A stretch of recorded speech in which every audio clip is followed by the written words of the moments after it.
नमस्कार मित्रों, आज के इस वीडियो में एक बार फिर से आप सभी का बहुत बहुत हार्दिक स्वागत है। हम आशा करते हैं कि आप सभी स्वस्थ होंगे, मस्त होंगे और पूरी तरह से अपनी तैयारी में व्यस्त होंगे। तो मित्रों, आज के इस वीडियो में हम हिंदी साहित्य इतिहास के अंतर्गत एक बहुत महत्वपूर्ण टॉपिक है निबंध विधा। तो निबंध विधा से संबंधित कुछ महत्वपूर्ण और संभावित प्रश्नों को व्याख्यात्मक तरीके से हल करेंगे और इसके साथ ही इन्हें ट्रिक की सहायता से याद करने का भी प्रयास करेंगे।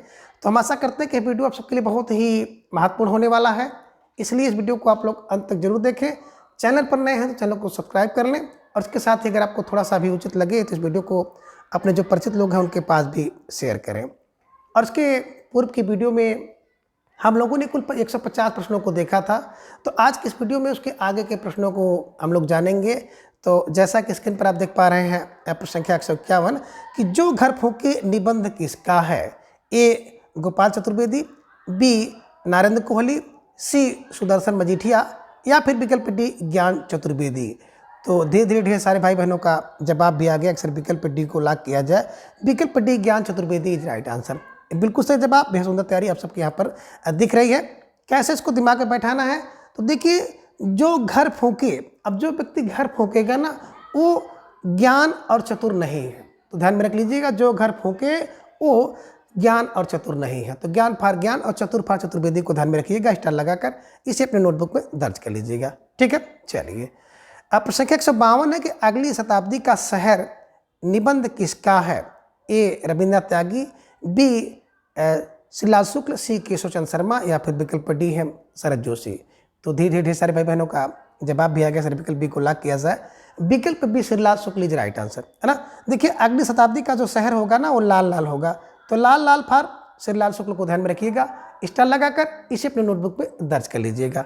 ठीक है, चलिए। अब प्रश्न 153 है कि निम्न में संगत विकल्प नहीं है। ए हम भ्रष्टन के भ्रष्ट हमारे शरद जोशी का निबंध है, ये संगत नहीं है। या फिर विकल्प बी कह रहे हैं कि आत्मा की पवित्रता नरेंद्र कोहली का है, ये संगत नहीं है। सी राम झरोखे बैठ के ज्ञान चतुर्वेदी का निबंध, ये संगत नहीं है। या डी है पाखंड का अध्यात्म हरि शंकर प्रसाई का, ये संगत नहीं है।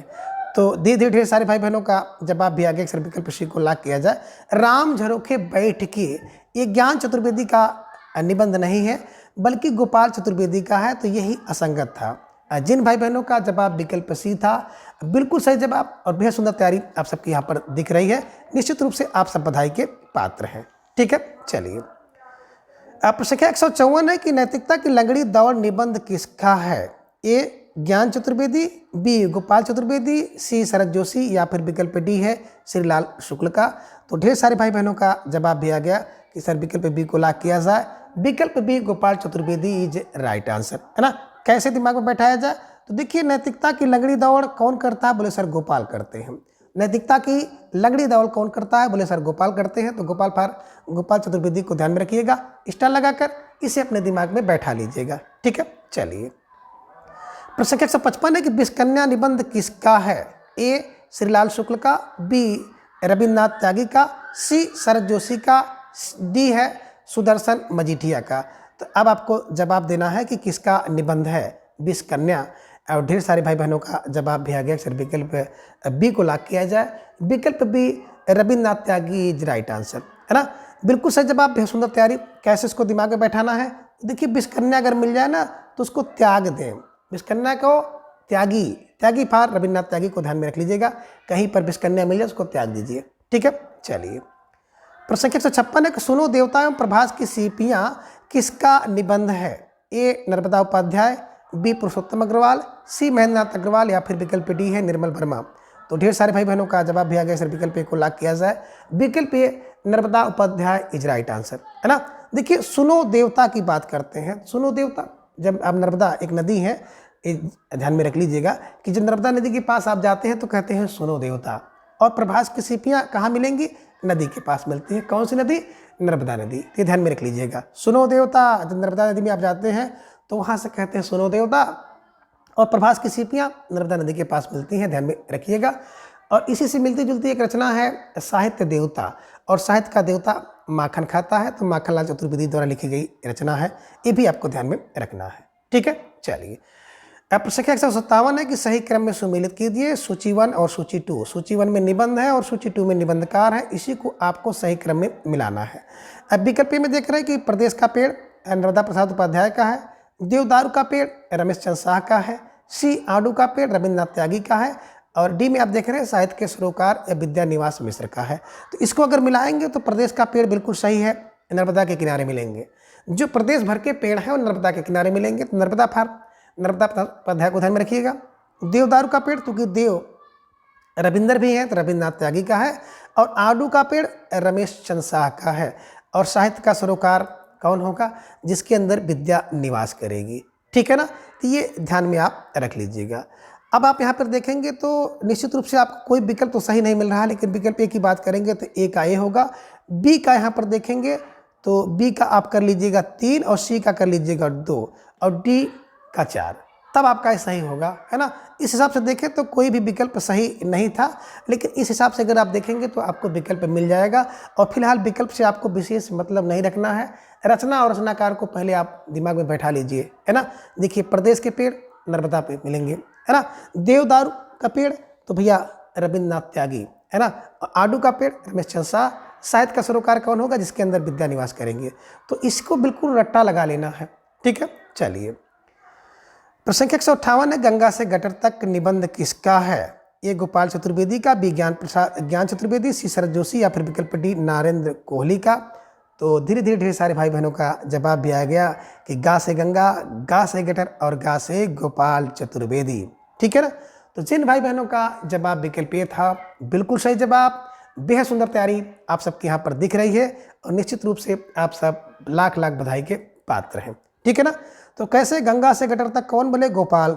ठीक है, गोपाल जाते थे, इधर में रख लीजिएगा। ठीक है, चलिए अब संख्या 159 है कि कुछ चिंतन निबंध किसका है, ए रमेश चंद्र शाह का, बी विश्वनाथ प्रसाद मिश्र का, सी धर्मवीर भारती, या फिर विकल्प डी है नामवर सिंह। तो ढेर सारे भाई बहनों का जवाब भी आ गया, अक्सर विकल्प सी को लॉक किया जाए। विकल्प C Dharamvir Bharati is right answer, है ना। देखिए कुछ चेहरे का और कुछ चिंतन करिए धर्म का, तो कुछ चेहरे का कुछ चिंतन हो धर्म का, तो धर्म फार धर्मवीर भारती को ध्यान में रखिएगा, स्टार लगाकर इसे नोट कर लीजिएगा कि कुछ चेहरे का और कुछ चिंतन धर्म का होना चाहिए। तो धर्म फार धर्मवीर भारती को ध्यान में रखिएगा, स्टार लगाकर इसे अपने नोटबुक में दर्ज कर लीजिएगा। ठीक है, चलिए प्रश्न 160 है कि ढलान से उतरते हुए निबंध किसका है, ए विष्णुकांत शास्त्री, बी धर्मवीर भारती, सी निर्मल वर्मा, या फिर विकल्प डी राम कुमार वर्मा। तो ढेर सारे भाई बहनों का जवाब भी आ गया, अक्सर विकल्प सी को लॉक किया जाए। विकल्प सी Nirmal Verma is right answer, है ना। देखिए ढलान से उतरते हुए क्या मिलता है आपको, निर्मल दृश्य मिलता है। जब आप ढलान से उतर जाएंगे तो आपको निर्मल दृश्य मिलेगा। निर्मल फार निर्मल वर्मा को ध्यान में रख लीजिएगा, स्टार लगाकर फटाफट अपने नोटबुक में दर्ज करिए और दिमाग में हमेशा के लिए छाप लीजिए। ठीक है, चलिए प्रश्न 161 है कि अगे जी का निबंध कौन सा है, ए कहाँ है द्वारिका, बी विराम चिन्ह, सी मराल, या फिर विकल्प डी कितने मोर्चे। 161 का जवाब आपका आ गया, अक्सर विकल्प ए को लॉक किया जाए। कहाँ है द्वारिका, ये अगे है। तभी तो कोई व्यक्ति पूछ रहा है कहाँ है द्वारिका, बोले सर अगे है, अगे है फार अगे जी का निबंध है, ध्यान में रखिएगा। यहाँ पे आप रचना देख रहे हैं विराम चिन्ह तो रामविलास शर्मा का है। मराल की बात करते हैं तो मराल कुबेरनाथ राय जी का है, और कितने मोर्चे की बात करते हैं तो विद्यानिवास मिश्र जी का है। और इसी से मिलती जुलती एक रचना है पलाट का मोर्चा, शमशेर बहादुर सिंह का है। तो कितने मोर्चे विद्या प्रसाद मिश्र का है, विद्यानिवास मिश्र का, और कितने पलाट के मोर्चे शमशेर बहादुर सिंह का है, ये भी ध्यान में आपको रखना है। तो फिलहाल कहाँ है द्वारिका, बोले सर अगे है, ये ध्यान में रखिएगा। अगे जी का निबंध है कहाँ है द्वारिका। ठीक है, चलिए अब प्रश्न 162 है कि निज मुख मुकुर किसका निबंध है, ए विद्यानिवास मिश्र, बी विश्वनाथ प्रसाद, सी नरेंद्र कोहली, या फिर विकल्प डी शरद जोशी। तो ढेर सारे भाई बहनों का जवाब भी आ गया कि सर विकल्प ए को लॉक किया जाए, विद्यानिवास मिश्र इज राइट आंसर, है ना। निज मुख मुकुर होता है, निज मुख मुकुर होता है कब, जब विद्या निवास करती है। तो जब विद्या निवास करेगी तो निज मुख मुकुर हो जाएगा, ध्यान में रखिएगा, स्टार लगाकर इसको ऐसे ही नोट कर लीजिएगा। निज मुख मुकुर कब होता है, जब विद्या निवास करती है। ठीक है, चलिए अब प्रश्न 163 है कि जात विवेचनी सभा निबंध किसका है, ए भारतेंद्र हरिचंद, बी बालकृष्ण भट्ट, सी बद्रीनाथ चौधरी प्रेमघन या फिर विकल्प डी रामचंद्र शुक्ल। तो ढेर सारे भाई बहनों का जवाब भी आ गया कि जात विवेचनी सभा जो होती है ना भारत में होती है। तो भारतेंद्र हरिचंद जी को ध्यान में रखिएगा, स्टार लगाकर इसे अपने नोटबुक में दर्ज कर लीजिएगा। ठीक है, चलिए प्रश्न 164 है कि निम्न में भारतेंद्र हरिचंद का निबंध कौन सा नहीं है? ए कंकड़ स्रोत और हिंदी भाषा, बी जाति संगीत और नाटकों का इतिहास, सी यमलोक की यात्रा या फिर विकल्प डी तदी सर्वस्व और स्वर्ग में विचार सभा। तो ढेर सारे भाई बहनों का जवाब आ गया सर, विकल्प सी को लॉक किया जाए। विकल्प सी की बात करते हैं ना, तो यमलोक की यात्रा राधाचरण गोस्वामी द्वारा लिखा गया निबंध है, ध्यान में रखिएगा। ये भारतेंद्र हरिचंद का नहीं है, यही विकल्प आपका असंगत था और यही आपका सही जवाब है। ठीक है, चलिए प्रश्न संख्या 165 है कि इंग्लिश पढ़े तो बाबू होए निबंध किसका है? ए भारतेंद्र हरिचंद, बी प्रताप नारायण मिश्र, सी बालकृष्ण भट्ट या फिर डी बद्रीनाथ चौधरी प्रेमघन। तो ढेर सारे भाई बहनों का जवाब भी आ गया कि सर विकल्प सी को लॉक किया जाए। विकल्प C Balkrishna Bhatt is right answer, है ना। देखिए इंग्लिश पढ़ेंगे तो भट्ट से बाबू हो जाएंगे, इंग्लिश पढ़े तो भट्ट से बाबू होए, ऐसे क्लू बनाइएगा कि इंग्लिश पढ़े तो भट्ट से पार बालकृष्ण भट्ट को ध्यान में रख लीजिएगा कि इंग्लिश पढ़े तो भट्ट से बाबू हो जाए। ठीक है, चलिए अब प्रश्न 166 है कि संसार महानाटकशाला है एवं प्रेम के बाग का सैलानी निबंध किसका है? ए बालकृष्ण भट्ट, बी भारतेंद्र हरिचंद, सी प्रताप नारायण मिश्र या फिर विकल्प डी महावीर प्रसाद द्विवेदी का। तो प्रश्न संख्या 166 का जवाब भी आ गया कि संसार महानाटकशाला है और प्रेम के बाग का सैलानी है। तो भट्ट से क्या हो गया? संसार एक महानाटकशाला हो गया और प्रेम के बाग का सैलानी आ गया भट्ट से। तो भट्ट पार बालकृष्ण भट्ट को ध्यान में रख लीजिएगा। ठीक है, चलिए प्रश्न संख्या 167 है कि चिद्द विलास निबंध किसका है? ए रामविलास शर्मा का, बी डॉक्टर संपूर्णानंद का, सी है माखनलाल चतुर्वेदी या फिर विकल्प डी है बंसराय बच्चन का। तो ढेर सारे भाई बहनों का जवाब भी आ गया कि विकल्प बी को लॉक किया जाए। विकल्प B Sampurnanand is right answer, है ना। देखिए जब चिद्द विलास हो जाए ना तो संपूर्ण आनंद आ जाता है, जब चिद्द में विलास हो जाए तो संपूर्ण आनंद आ जाता है। संपूर्ण आनंद पार संपूर्ण आनंद को ध्यान में रखिएगा, स्टार लगाकर इसे अपने नोटबुक में दर्ज करिए और अपने मन मस्तिष्क में हमेशा के लिए छाप लीजिए। ठीक है, चलिए प्रश्न संख्या 168 है कि नए पुराने झरोखे निबंध किसका है? ए परशुराम चतुर्वेदी, बी हरिवंश राय बच्चन, सी सदगुरु शरण अवस्थी या फिर विकल्प डी पांडे बेचन शर्मा उग्र का है। तो ढेर सारे भाई बहनों का जवाब भी आ गया कि नए पुराने झरोखे विकल्प B Harivansh Rai Bachchan is right answer, है ना। देखिए नए पुराने झरोखे पे कौन बोले? नए पुराने झरोखे पे तो बच्चन फार हरिवंश राय बच्चन को ध्यान में रख लीजिएगा। चाहे नया झरोखा हो या पुराना झरोखा हो, उससे बच्चे क्या करते हैं? बिल्कुल तबाह करते हैं, तंग करते हैं। तो ऐसे ध्यान में रख लीजिएगा, झरोखे से झांकने वाले बच्चे ही होते हैं। ठीक है, चलिए प्रश्न संख्या 169 है कि नव निबंध किसकी कृति है? ए परशुराम चतुर्वेदी का, बी हरिवंश राय बच्चन, सी सदगुरु शरण अवस्थी या फिर विकल्प डी पांडे बेचन शर्मा उग्र का। तो ढेर सारे भाई बहनों का जवाब भी आ गया कि नव निबंध जो है परशुराम का है। तो नव निबंध परशुराम का, नव निबंध किसका? बोले सर परशुराम का है। तो परशुराम चतुर्वेदी जी को ध्यान में रखिएगा, स्टार लगाकर इसे अपने नोटबुक में दर्ज कर लीजिएगा। ठीक है, चलिए ये लीजिए प्रश्न संख्या 170 है, पृथ्वीपुत्र और बागधारा निबंध किसका है? ए संपूर्णानंद, बी वासुदेव शरण अग्रवाल, सी परशुराम चतुर्वेदी या फिर विकल्प डी हरिवंश राय बच्चन। तो ढेर सारे भाई बहनों का जवाब भी आ गया सर, विकल्प बी को लॉक किया जाए। विकल्प बी वासुदेव शरण अग्रवाल इज राइट आंसर, है ना। देखिए पृथ्वी का पुत्र कौन है? जो वासुदेव है, और बाघ का धारा वासुदेव। तो वासुदेव फार वासुदेव शरण अग्रवाल को ध्यान में रखिएगा, इसको स्टार लगाकर अपने नोटबुक में दर्ज कर लीजिएगा। ठीक है, चलिए प्रश्न संख्या 171 है कि छड़ी बनाम सोटा निबंध किसका है? ए मोहनलाल गुप्त का, बी गोपाल प्रसाद व्यास का, सी देवेंद्र सत्यार्थी या फिर विकल्प डी कांतानाथ पांडे का। तो ढेर सारे भाई बहनों का जवाब भी आ गया, अक्सर विकल्प डी को लॉक किया जाए। कांतानाथ पांडे इज राइट आंसर, है ना। छड़ी बनाम सोटा, अब छड़ी और सोटा किसके पास? बोले कांता के पास है। तो कांता जो होता है ना, वो छड़ी और सोटा दोनों अपने पास रखता है। छड़ी बनाम छोटा, है ना। छड़ी बनाम सोटा किसका? कांता का। ठीक है, चलिए प्रश्न संख्या 172 है कि मंटो मेरा दुश्मन है रचना किसका है? ए बालकृष्ण भट्ट, बी उपेंद्रनाथ अस्क, सी बनारसी दास चतुर्वेदी या फिर विकल्प डी अमृत राय का है।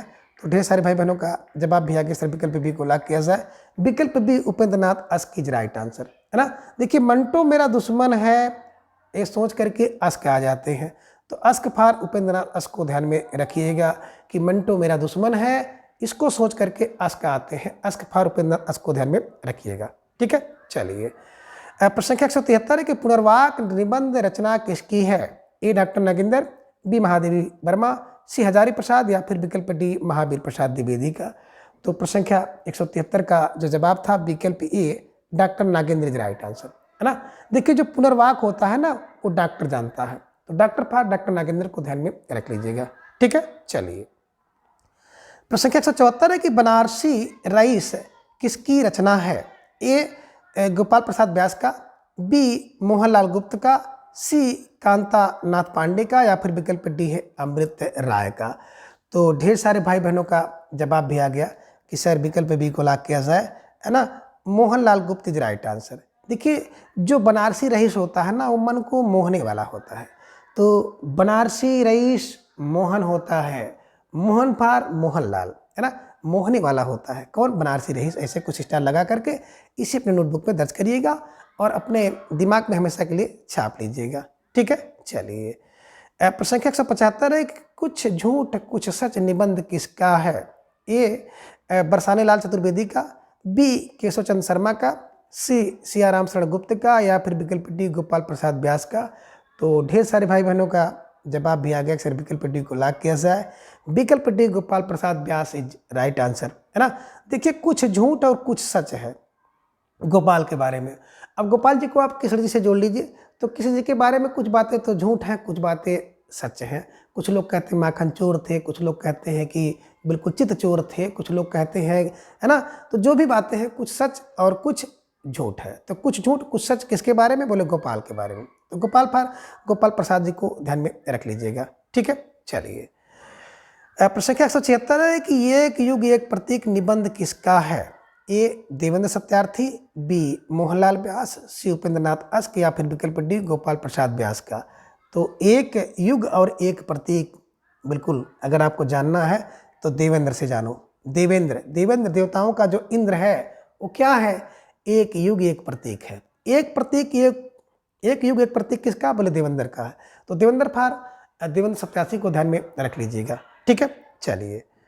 प्रश्न संख्या 177 है कि निम्न में से असंगत विकल्प का चयन करें। ए कुछ झूठ कुछ सच गोपाल प्रसाद व्यास का है, यह असंगत है। या फिर विकल्प बी है कुछ चंदन की कुछ कपूर की, तो बिल्कुल कुछ मैंने बताया था विष्णुकांत के लिए, यह संगत है। या फिर विकल्प सी है कुछ उथले कुछ गहरे गुलाब राय का, यह संगत है। या फिर विकल्प डी है कुछ चेहरे कुछ चिंतन नामवर सिंह का है, ये असंगत है। तो धीरे धीरे ढेर सारे भाई बहनों का जवाब भी आ गया सर विकल्प डी को लॉक किया जाए, है ना। अभी इसके पहले आपने देखा है कि कुछ चेहरे और कुछ चिंतन होने चाहिए धर्मवीर के, है ना। हम लोग बताए थे, अभी हम लोगों ने चर्चा किया था कि कुछ चेहरे के और कुछ चिंतन होने चाहिए धर्म के। तो धर्मवीर जी की ध्यान में रखिएगा, धर्मवीर जी की रचना है, धर्मवीर जी का निबंध है, नाम और सिंह का नहीं है, यही असंगत था। ठीक है ना। और आप लोग यहीं पे एक चीज़ और देखिए, कुछ उथले और कुछ गहरे एक इंद्रनाथ मदान द्वारा लिखा गया निबंध भी है ना। तो गुलाब राय द्वारा और इंद्रनाथ मदान द्वारा लिखा गया कुछ उथले कुछ गहरे शीर्षक से निबंध है, ध्यान में रखिएगा। ठीक है ना। और कुछ चंदन की कुछ कपूर की, तो कुछ चंदन कुछ कपूर विष्णु के चरण में आप लोग लाते हैं विष्णु को, और कुछ झूठ कुछ सच है गोपाल के बारे में, तो गोपाल प्रसाद व्यास को। तो ये सब क्लू ये सब ट्रिक आपको निश्चित रूप से याद करने में मददगार होंगे, और एक दो बार तो नहीं याद होगा लेकिन 4-6 बार अगर आप देखते हैं तो निश्चित रूप से कंठस्थ हो जाएगा। ये बिल्कुल मेरा आप सबसे वादा है, और आप लोग इसको प्रयोग करके देख भी सकते हैं। ठीक है, चलिए। प्रश्न संख्या 178 है कि बाल मुकुंद गुप्त का निबंध है। ए शिव शंभु के चिट्ठी, बी चिट्ठी और खत, सी खेल तमाशा या फिर विकल्प डी उपयुक्त सभी। तो ढेर सारे भाई बहनों का जवाब भी आ गया कि सर विकल्प डी सरकारी जवाब राइट आंसर, बिल्कुल सही जवाब। बेहद सुंदर तैयारी आप सबके यहाँ पर दिख रही है, निश्चित रूप से आप सब बधाई के पात्र हैं। ठीक है, चलिए। प्रश्न संख्या 179 है कि हिंदी साहित्य में सरदार पूर्ण सिंह की ख्याति किस रूप में हुई? ए आलोचक के रूप में, बी नाटककार के रूप में, सी निबंधकार के रूप में, या फिर विकल्प डी एक व्यंग्यकार के रूप में। तो ढेर सारे भाई बहनों का जवाब भी आ गया, सर विकल्प सी को लॉक किया जाए, निबंधकार के रूप में, है ना। देखिए सरदार निबंधकार यानी कि सरदार पूर्ण सिंह प्रसिद्ध हुए निबंधकार के रूप में, तो सरदार निबंधकार। ठीक है, चलिए। अब प्रश्न 180 है कि सुलोचना निबंध किसका है? ए रामचंद्र शुक्ल, बी भारतेंद्र हरिश्चंद्र, सी बालकृष्ण भट्ट या फिर विकल्प डी जैनेन्द्र कुमार। तो ढेर सारे भाई बहनों का जवाब भी आ गया सर, विकल्प बी को लॉक किया जाए। विकल्प B Bharatendu Harishchandra is right answer, है ना। देखिए सुलोचना है, सुलोचना कहाँ पर? बोले भारत में। तो सुलोचना होता है भारत में, भारतेंद्र हरिश्चंद्र को ध्यान में रख लीजिएगा, ठीक है। चलिए आगे प्रश्न संख्या 181 है कि असंगत विकल्प कौन सा है? ये कह रहे हैं कि मेरे राम का मुकुट भीग रहा है, विद्या निवास मिश्र का है, यह संगत है। या फिर विकल्प बी तुलसीदास चंदन घिसे हरिशंकर प्रसाई का, यह संगत है। सी है कैदी की पत्नी राम वृक्ष बेनीपुरी का, यह संगत है। या फिर विकल्प डी कह रहे हैं कि मध्यकालीन बोध का स्वरूप राहुल संकृतायन का निबंध है, ये असंगत है। तो धीरे धीरे ढेर सारे भाई बहनों का जवाब भी आ गया सर, विकल्प डी को लॉक किया जाए। मध्यकालीन बोध का स्वरूप ये राहुल संकृतायन जी का नहीं है, बल्कि हजारी प्रसाद द्विवेदी द्वारा लिखा गया निबंध है। तो जिन भाई बहनों का जवाब विकल्प डी था, बिल्कुल सही जवाब। बेहद सुंदर तैयारी आप सबके यहाँ पर दिख रही है, निश्चित रूप से आप सब बधाई के पात्र हैं, ठीक है। चलिए प्रश्न संख्या 182 है कि निषाद बांसुरी किस विधा की रचना है? ए कहानी, बी रेखा चित्र, सी संस्मरण या फिर विकल्प डी ललित निबंध। तो ढेर सारे भाई बहनों का जवाब भी फौरन आ गया कि सर विकल्प डी को लॉक किया जाए, ललित निबंध इज राइट आंसर, है ना। देखिए बात करें तो निषाद बांसुरी कुबेरनाथ राय द्वारा लिखा गया एक ललित निबंध है, ध्यान में रखिएगा। वेरी वेरी मोस्ट इंपॉर्टेंट निबंध है, परीक्षा में पूछा जा सकता है, ठीक है। चलिए प्रश्न 183 है गेहूं बनाम गुलाब में गुलाब किसका प्रतीक है? ए सुगंध, बी कला और संस्कृत, सी राजतंत्र या फिर विकल्प डी पूंजीवाद। तो ढेर सारे भाई बहनों का जवाब भी आ गया सर, विकल्प डी को लॉक किया जाए, विकल्प डी पूंजीवाद इज राइट आंसर, है ना। देखिए जो गुलाब है वो पूंजीवाद है, पूंजीवाद फॉर पूंजीवाद को ध्यान में रखिएगा, ठीक है। चलिए प्रश्न 184 है कि निम्न को सही क्रम में सुमेलित कीजिए। तो एक तरफ आप सूची 1 में देख रहे हैं निबंध और सूची 2 में निबंधकार, इसी को आपको सही क्रम में मिलाना है। अब विकल्प ए में देख रहे हैं निठल्ले की डायरी, सामने है आगे, बी रसक रंजन हजारी प्रसाद द्विवेदी, सी अशोक के फूल महावीर प्रसाद द्विवेदी और डी है आत्मनिपद हरिशंकर परसाई की। तो अगर आप इसको सही क्रम में मिलाएंगे तो सबसे पहले आपका मिल रहा है निठल्ले की डायरी, है ना, बिल्कुल हरिशंकर परसाई।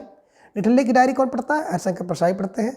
रसक रंजन महावीर का हो गया, अशोक के फूल हजार हैं और आत्मनिपद आगे के हैं। तो ये सब ध्यान में रखेंगे कि 4 3 2 1 जहाँ पर आपको मिल जाए उसी को सही कर लीजिए। तो विकल्प बी इज राइट आंसर, है ना। जिन भाई बहनों का जवाब विकल्प बी था, अब बिल्कुल सही जवाब, बेहद सुंदर तैयारी आप सबके यहाँ पर दिख रही है, ठीक है। चलिए अब प्रश्न 185 कि मैं साहित्य को मनुष्य के दृश्य देखने का पक्षपाती हूँ, कथन किसका है? ए महावीर प्रसाद द्विवेदी, बी रामचंद्र शुक्ल, सी हजारी प्रसाद द्विवेदी या फिर विकल्प डी नंदुलारे वाजपेयी का। तो ढेर सारे भाई बहनों का जवाब भी आ गया कि सर विकल्प सी को लॉक किया जाए, विकल्प सी Hazari Prasad Dwivedi is right answer, है ना। देखिए मैं साहित्य को मनुष्य के दृश्य 1000 बार देखने का पक्षपाती हूँ। कितनी बार? 1000 बार। तो 1000 बार हजारी प्रसाद द्विवेदी को ध्यान में रख लीजिएगा, ठीक है। चलिए प्रश्न 186 कविता तो कवि की आत्मा का आलोक है, उसके हृदय का रस है जो बाहर की वस्तु का अवलंब लेकर फूट पड़ती है, यह कथन किसका है? ए जयशंकर प्रसाद, बी नरेश मेहता, सी रामधारी सिंह दिनकर या फिर विकल्प डी कोर नारायण। तो ढेर सारे भाई बहनों का जवाब भी आ गया सर, विकल्प सी को लॉक किया जाए, विकल्प C Ramdhari Singh Dinkar is right answer, है ना। देखिए कविता तो कवि की आत्मा का आलोक है जो दिन करती है, जो दिन करती है, जो दिनकर है ना, ये ध्यान में रखिएगा। कविता तो कवि की आत्मा का आलोक है जो दिन करती है। तो दिन फार दिनकर को ध्यान में रख लीजिएगा और दिनकर से रामधारी सिंह दिनकर को बिल्कुल हमेशा के लिए कंठस्थ कर लीजिएगा, ठीक है। चलिए अब प्रश्न 187 है कि कछुआ धर्म किस विधा की रचना है? ए संस्मरण, बी रेखाचित्र, सी निबंध या फिर विकल्प डी कहानी। तो ढेर सारे भाई बहनों का जवाब भी आ गया सर, विकल्प सी को लॉक किया जाए, कछुआ धर्म एकदम बिल्कुल निबंध है, ये ध्यान में रखिएगा। किसका है? चंद्र शर्मा गुलेरी जी का है, ध्यान में रखिएगा, ठीक है। चलिए प्रश्न 188 है कि काव्यानुभूत की जटिलता चित्तवृत्तियों की संख्या पर निर्भर नहीं बल्कि संवादी विसंवादी वृत्तियों के द्वंद्व पर आधारित है, कथन किसका है?